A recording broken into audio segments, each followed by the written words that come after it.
मैं तुम्हारी आराधना के स्वर श्री महागणेश तक पहुंचाने वाली भक्ति हूँ। मैं तुम्हारी आराधना को स्वर प्रदान करने वाली पूजा हूँ। देवी सती दक्ष यज्ञ में सम्मिलित होने का निर्णय करती हैं। स्वयं के अपमान और अपने महान स्वामी महादेव के प्रति दक्ष के अपशब्द सुनकर उत्तेजित देवी सती अपनी शक्ति से अग्नि उत्पन्न कर देह त्याग कर देती है। हाहाकार करते शिवगण कैलाश पर ये समाचार देने पहुंचते हैं। अनर्थ हो गया, अनर्थ हो गया, भोलेनाथ, अनर्थ हो गया, अनर्थ हो गया। आंखें खोलो भोलेनाथ, आंखें खोलो। दक्ष महायज्ञ में माता सत्य। कुछ भी कहने की आवश्यकता नहीं है नंदी, हम सब कुछ जानते हैं। वीरभद्र!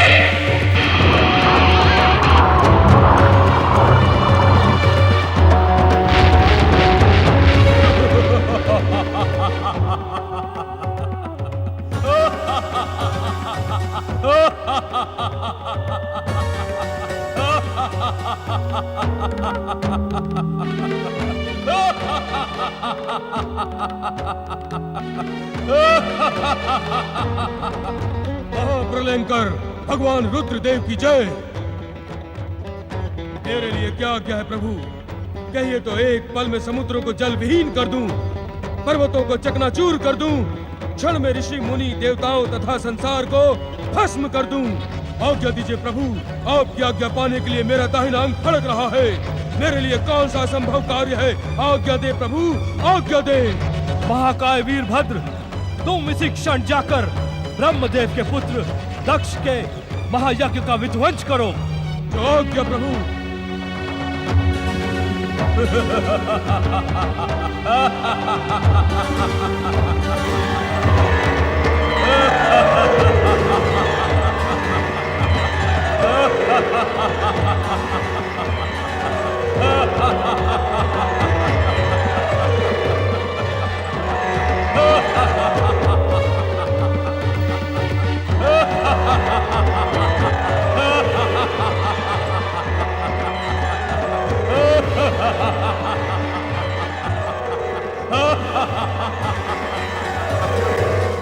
ओम नमो भगवते वासुदेवाय स्वाहा। ओम नमो भगवते वासुदेवाय स्वाहा। ओम नमो भगवते वासुदेवाय स्वाहा।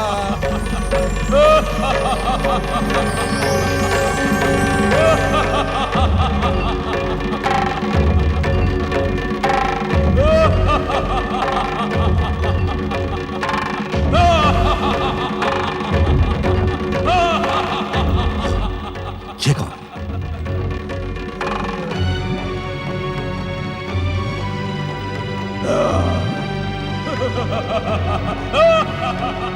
सैनिकों, बंदी बना लो इसे।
भक्तवत्सल, हे दीनानाथ, आप मेरे साथ ऐसा अन्याय नहीं कर सकते।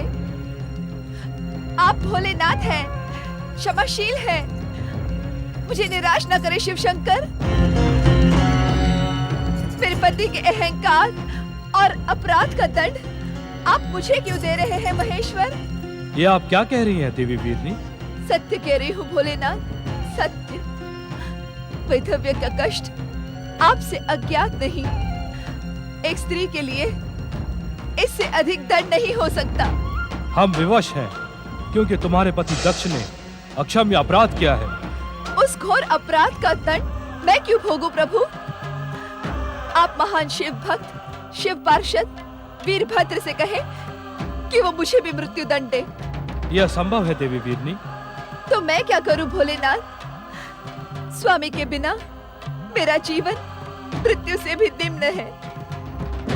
मुझे स्वयं मृत्यु स्वीकार करने की इच्छा है। आप वीरभद्र को आदेश दें। समय से पूर्व हम किसी के अंत का आदेश नहीं दे सकते। तो आप मेरे पति के अपराधों को क्षमा कर उन्हें पुनर्जीवित करें। ये आपकी भक्तिनी वीरनी की प्रार्थना और सती के माँ का आदेश भी है। आप हमारी पूज्य हैं देवी वीरनी। आपके तर्क न्याय सम्मत है। हम आपकी आज्ञा की अवहेलना नहीं करेंगे।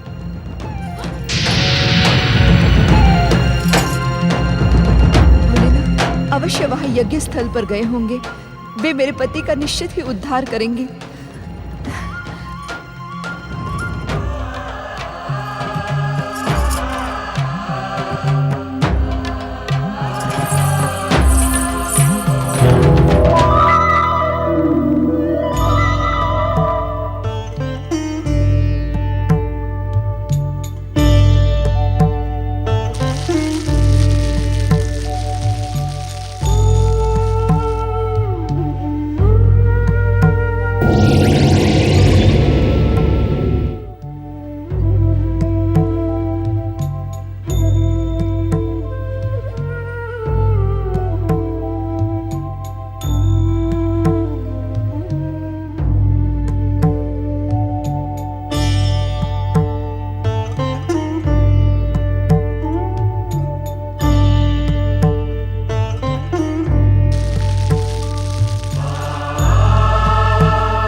भोलेनाथ शिव शंकर की जय। त्रिलोकपति शिव शंकर की जय। प्रजापति दक्ष, आपका यह अजामुख स्वरूप आपके अहंकार का परिणाम है। हे महादेव, मुझ जैसे दुष्ट अभिमानी पर कृपा कर आपने सिद्ध कर दिया कि आप वास्तव में भोलेनाथ भक्त वत्सल हैं। यदि मैं समय रहते महर्षि दधीचि अथवा शक्ति स्वरूपा पुत्री सती का परामर्श मान लेता तो ऐसा अनर्थ कदापि ना होता। मेरा अभिमान अपनी पुत्री की महानता को भी नहीं पहचान पाया। हे महादेव, आप कृपा कर उसे भी जीवित करें। अजामुख दक्ष, इस संसार में सब कुछ इतना सरल और इतना सहज नहीं है। इस यज्ञ भूमि पर जो कुछ भी घटा है उसे इसी ही प्रकार घटना था। आप इसे नियति भी मान सकते हैं। स्वामी, स्वामी,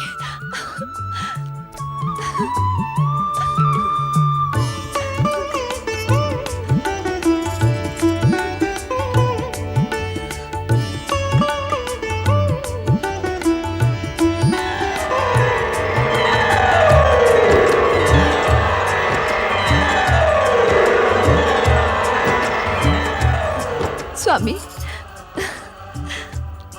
महादेव वास्तव में भोलेनाथ है, भक्त वत्सल है।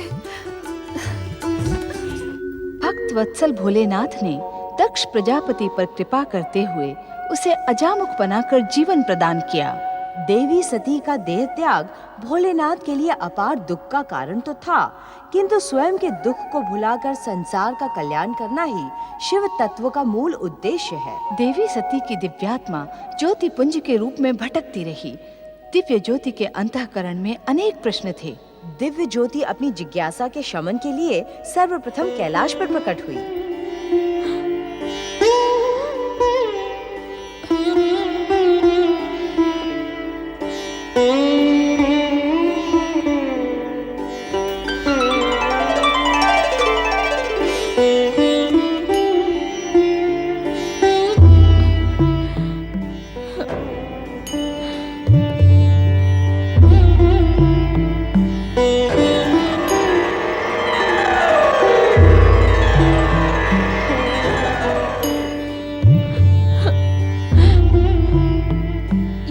कैसी लीला है श्री महागणेश।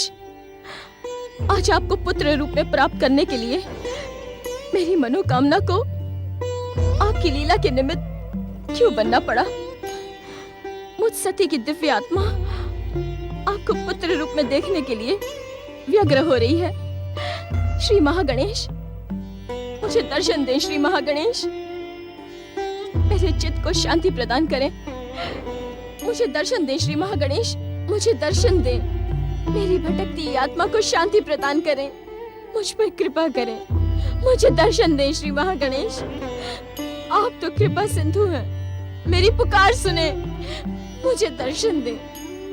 मुझ पर कृपा करें महागणेश, मुझ पर कृपा करें। मुझे दर्शन दें श्री महागणेश, मुझे दर्शन दें।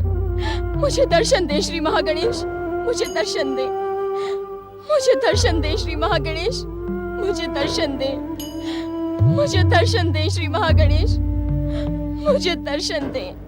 मुझे दर्शन दें। दर्शन दें श्री महागणेश, दर्शन दें। प्रकट हो श्री महागणेश। मेरे अशांत चित्त को शांत करें श्री महागणेश। मेरी भटकती आत्मा को शांति प्रदान करें। मुझ पर कृपा करें। दर्शन दें श्री महागणेश, दर्शन दें।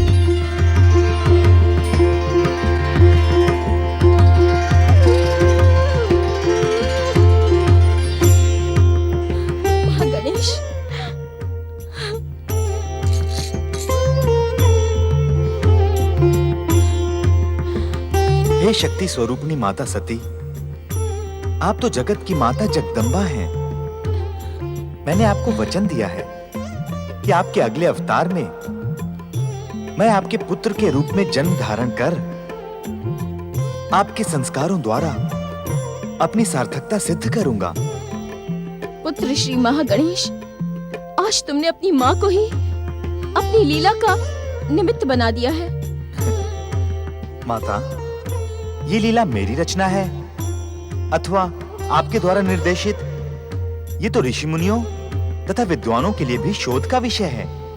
ये समस्त चराचर जगत तुम्हारे संकेत पर प्रकट होकर तुम्हारे संकेत मात्र पर तुम्ही में समा जाता है। इसीलिए लीला तुम्हारी ही है। इस संसार को प्रकट करने वाले तथा सर्वनाश करने वाले मुझ परम देव प्रथम पूज्य महागणेश को जन्म देने का सामर्थ्य रखने वाली माता जगदम्बा, ये लीला भले ही मेरी हो, किंतु इसका निर्देश तो आप ही ने दिया था। तुम्हारी बुद्धि प्रखरता के सम्मुख मैं निरुत्तर हुई श्री महागणेश। तो आप मुझे अपने शक्ति स्वरूप के दर्शन से कृतार्थ करें माता। आपके सम्मुख प्रकट होते ही आपके शक्ति स्वरूप के दर्शनों की कामना मेरे मन में जाग उठती है। दर्शन दे माता शक्ति, दर्शन दे माता जगदम्बा, दर्शन दे।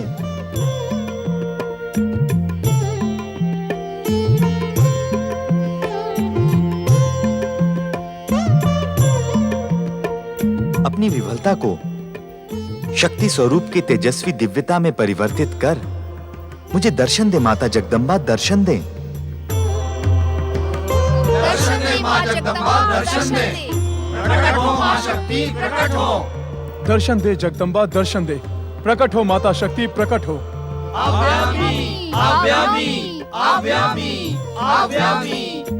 हे परम पूजनीय श्री महागणेश, तुमने मुझे मेरे मूल रूप का ज्ञान कराकर मेरी व्यग्रता का शमन किया है।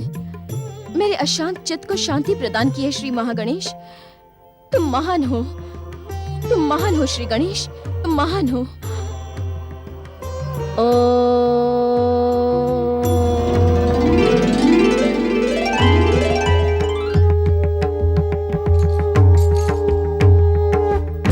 शक्ति स्वरूपा माता जगदम्बा की, प्रथम पूज्य श्री महागणेश की, मातृ स्वरूपा माता जगदम्बा की, प्रथम पूज्य श्री महागणेश की।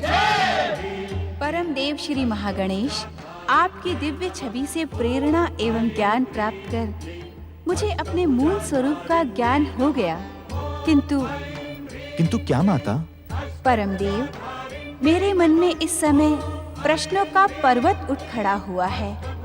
आप तो हर मन का रहस्य जानते हैं।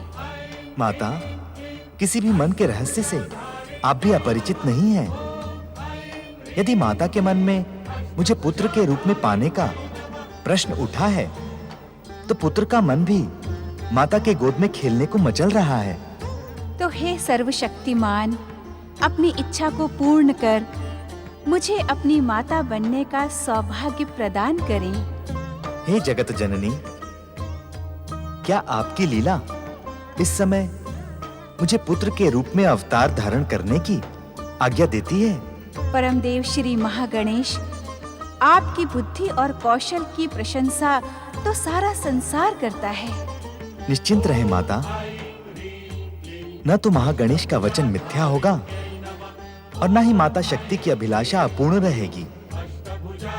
मैं विधि के विधान अनुसार उचित अवसर पर आपके पुत्र के रूप में दिव्य अवतार धारण कर अवश्य ही परम सौभाग्य प्राप्त करूंगा। प्रथम पूज्य श्री महागणेश की, प्रथम पूज्य श्री महागणेश की, शक्ति स्वरूपा माता जगदम्बा की, मातृ स्वरूपा माता जगदम्बा की।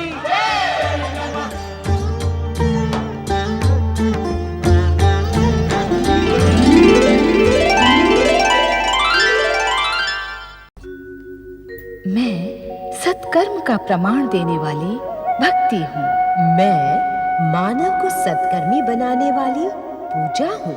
देवी सती के आत्मदाह की सूचना से क्रोधित शिव की आज्ञा पाकर वीरभद्र दक्ष यज्ञ को ध्वंस कर दक्ष का वध कर देता है। दक्ष पत्नी देवी वीरनी की प्रार्थना पर भगवान शिव दक्ष को अजामुख बनाकर पुनः जीवन प्रदान करते हैं। ज्योति रूपी उद्विग्न देवी सती श्री महागणेश के दर्शन पाकर शांत होती हैं और श्री महागणेश की प्रार्थना पर उन्हें शक्ति रूप में दर्शन देती हैं।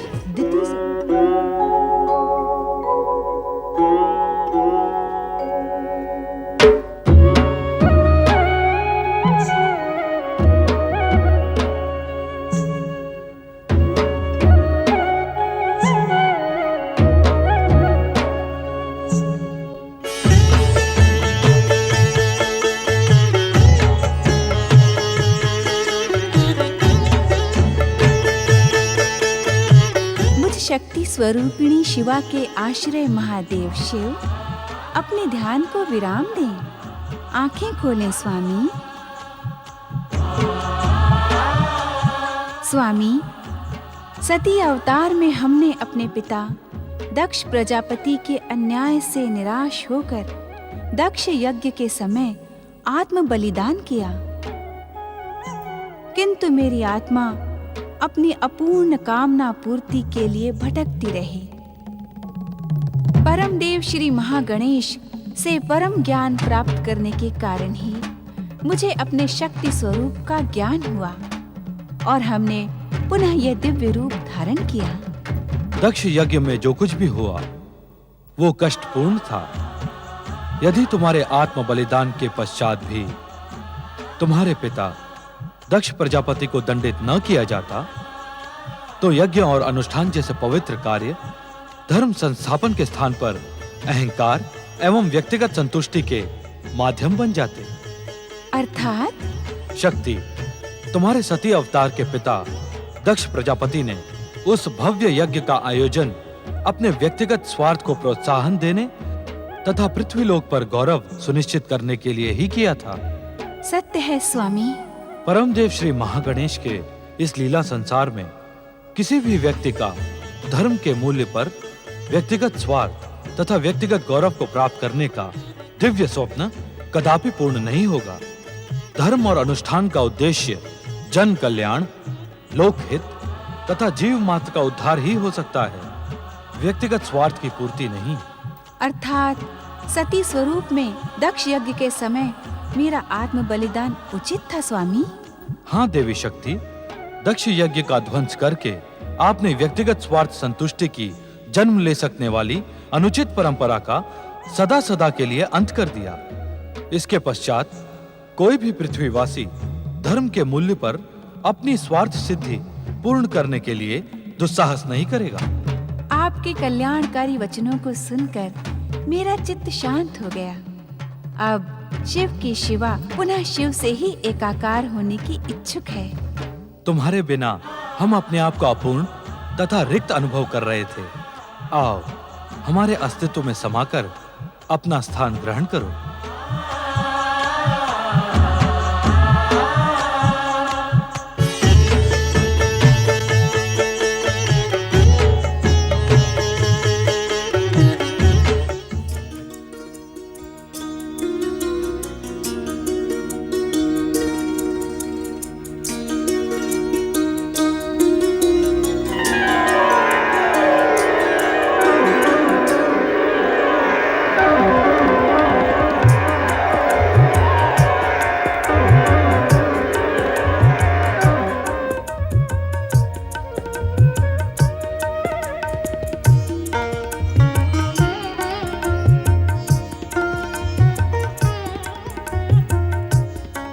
प्रणाम माता श्री।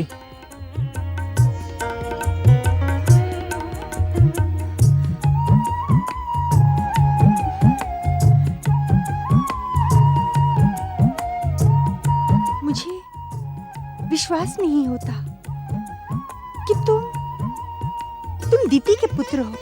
मैं आप ही का पुत्र हूँ माता, आप ही का प्रथम और ज्येष्ठ पुत्र।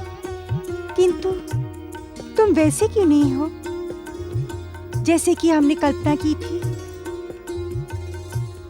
अर्थात मैं कुछ समझा नहीं माता। पातालवासी दैत्य, नरांतक और देवांतक को देखकर ही हमने तुम्हारी कल्पना की थी, किंतु उनकी जैसा आतंक, अट्टहास, भयानकता और क्रोध कुछ भी तो नहीं है तुम में।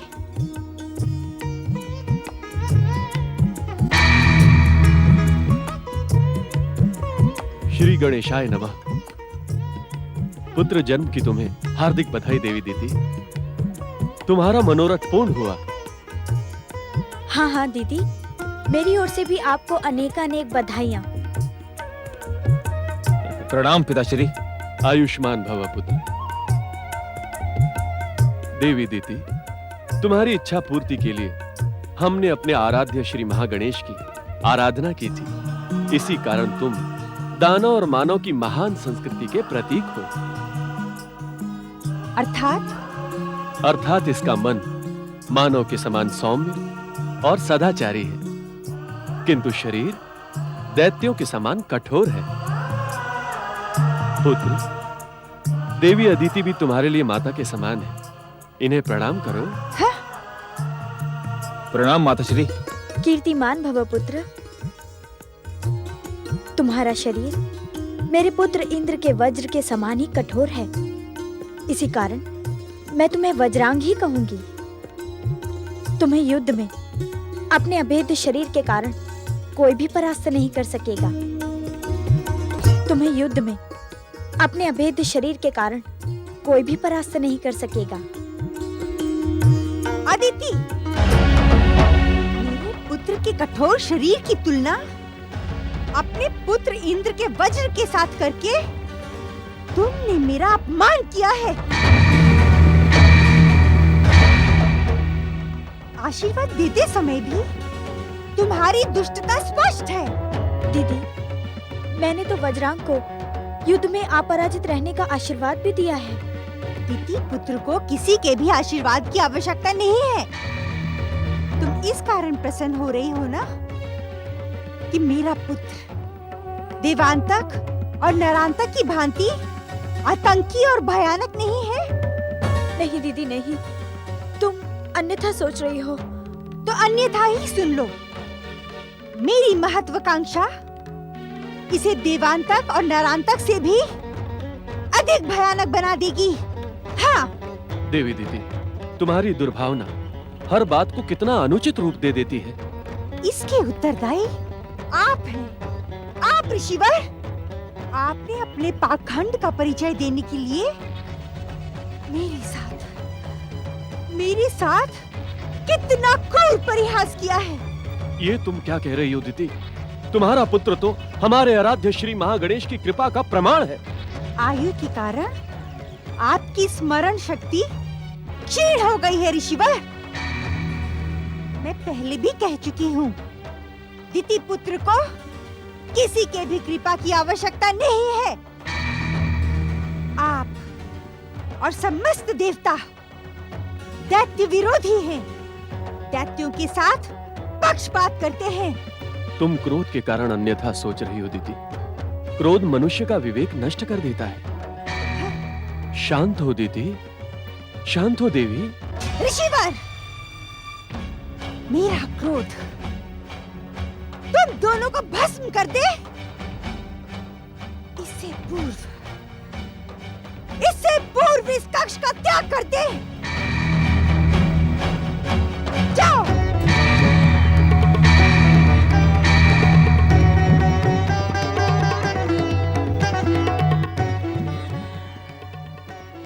यदि तू मेरा पुत्र है तो इसी समय मेरे पितामह ब्रह्मा जी की आराधना करते हुए तपस्या प्रारंभ कर दे। किंतु क्यों माता? क्यों पूछकर? तू मेरा अपमान ना कर पुत्र। ब्रह्मा जी को प्रसन्न करके तू उनसे अमरता और दैत्य शक्ति संपन्न होने का वरदान मांग। उसके पश्चात अदिति पुत्र इंद्र के स्वर्ग पर आक्रमण करके तू उस भीरु इंद्र को स्वर्ग से पतित कर दे। जो आज्ञा माता। ठहरो, अभी मेरी आज्ञा पूर्ण नहीं हुई है। क्षमा करें माता। दैत्य जाति में क्षमा का कोई स्थान नहीं होता। मेरी मनोकामना पूर्ण करने के लिए तुम्हें स्वर्गाधिपति बनना होगा। स्वर्ग सिंहासन पर अधिकार करना होगा। जाओ। जो आज्ञा माता।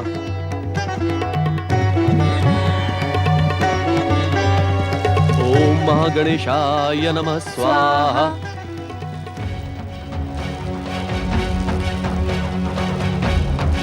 ओम महागणेशाय नमः स्वाहा। ओम महागणेशाय नमः स्वाहा। ओम महागणेशाय नमः स्वाहा। ओम महागणेशाय नमः स्वाहा। सावधान! मेरा पुत्र मेरी विध्वंसक महत्वाकांक्षा अवश्य पूर्ण करेगा। दीदी, ये तुम अनुचित कर रही हो। आपने भी मेरे पुत्र के साथ पक्षपात कर उचित नहीं किया। ये तुम्हारा भ्रम है दीदी। मुझे भ्रमित रहने में ही आनंद हो रहा है, क्योंकि भ्रम के कारण ही मेरी मनोकामना पूर्ण होगी। वीरू अदिति पुत्र इंद्र को पराजित कर मेरा पुत्र स्वर्गाधिपति बनेगा। मेरे पितामह ब्रह्मा जी से वो वरदान अवश्य पाएगा, अवश्य।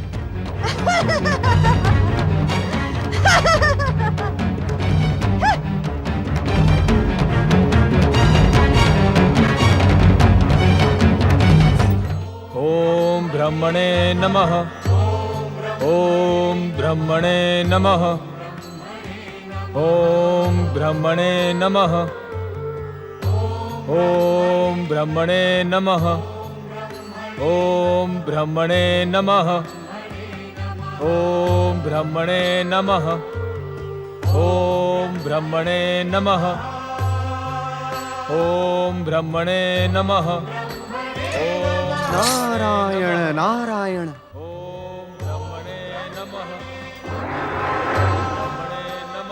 प्रणाम देवर्षि। आपका कल्याण हो देवराज। आप इस तपस्यारत व्यक्ति को इतने आश्चर्य से क्यों देख रहे हैं? मैं इस तपस्यारत व्यक्ति को नहीं देख रहा हूँ देवराज। फिर किसे देख रहे हैं? यहाँ तो अन्य कोई दिखाई नहीं पड़ रहा है। देवराज, मैं तो दिति पुत्र वज्रांग की तपस्या के पीछे छिपी इसकी माँ की महत्वाकांक्षा को देख रहा हूँ। नारायण नारायण। माँ की महत्वाकांक्षा? हाँ देवराज, दिति पुत्र वज्रांग ने अपनी माँ की महत्वाकांक्षा एवं मनोकामना पूर्ति के लिए ही ब्रह्मदेव की तपस्या प्रारंभ की है। नारायण नारायण। मैं कुछ समझा नहीं देवर्षि। देवराज, आप समझे नहीं अथवा समझकर भी ना समझने का अभिनय कर रहे हैं आप। नारायण नारायण। परिहास न करें देवर्षि, स्पष्ट बताएं, वज्रांग की तपस्या का उद्देश्य क्या है? देवराज, स्पष्ट बहुत तीखा है, संभवतः आप उसे सुन ना सके। भूमिका न बनाए देवर्षि, शीघ्र बताएं, वज्रांग की तपस्या का उद्देश्य क्या है? देवराज, आपका अहंकार आपके विवेक को नष्ट कर रहा है। आप उत्तेजना में ऋषि मुनियों का अपमान करने से भी भयभीत नहीं होते हैं। नारायण नारायण। स्वर्गाधिपति देवराज इंद्र संसार की कोई बात से भयभीत हो ही नहीं सकते हैं। क्षमा करें देवराज, पातालवासी दैत्य देवांतक ने तो आपको भयभीत कर ही दिया था। नारायण नारायण। किंतु आज मैं पुनः स्वर्गाधिपति हूँ। देवांतक कहाँ गया? सावधान देवराजेंद्र, सावधान।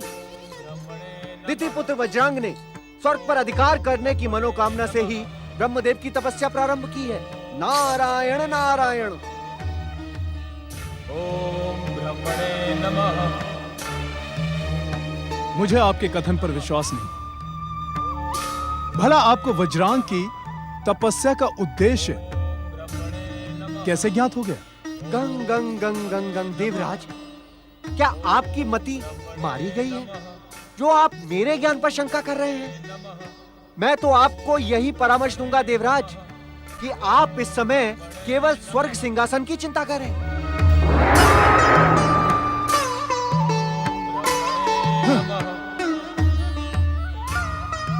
ओम ब्रह्मणे नमः। ओम ब्रह्मणे नमः। इस रोग का उपचार जानने के लिए मुझे ब्रह्मलोक जाना ही होगा। सृष्टि चक्र को गतिमान बनाए रखने तथा समस्त जीवों को आदर्श जीवन प्रदान करने के लिए अब ये आवश्यक हो गया कि श्री महागणेश सदा की भांति सृष्टि चक्र को स्वयं संचालित करें। परम देव श्री महागणेश ने निश्चय कर लिया कि अब संसार को धन ऐश्वर्य की देवी लक्ष्मी और विद्या ज्ञान की देवी सरस्वती की कृपा प्राप्त हो। इस निश्चय को पूर्ण करने के लिए श्री महागणेश ओमकार ध्वनि के साथ आकाश में प्रकट हुए।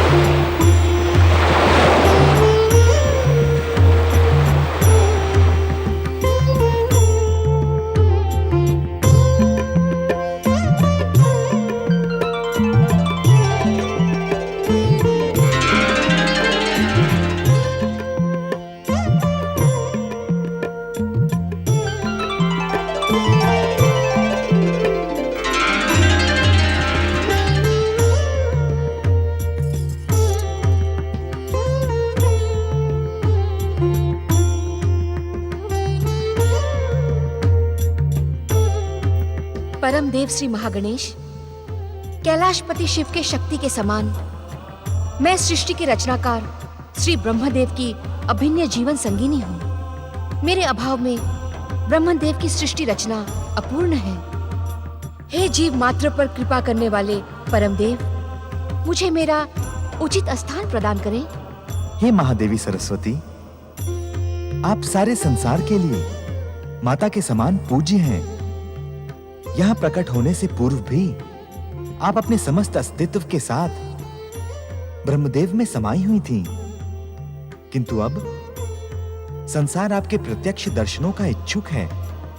इस कारण आप ब्रह्मा जी के स्वरूप से प्रकट होकर अपना स्थान ग्रहण करें। जो आज्ञा परमदेव।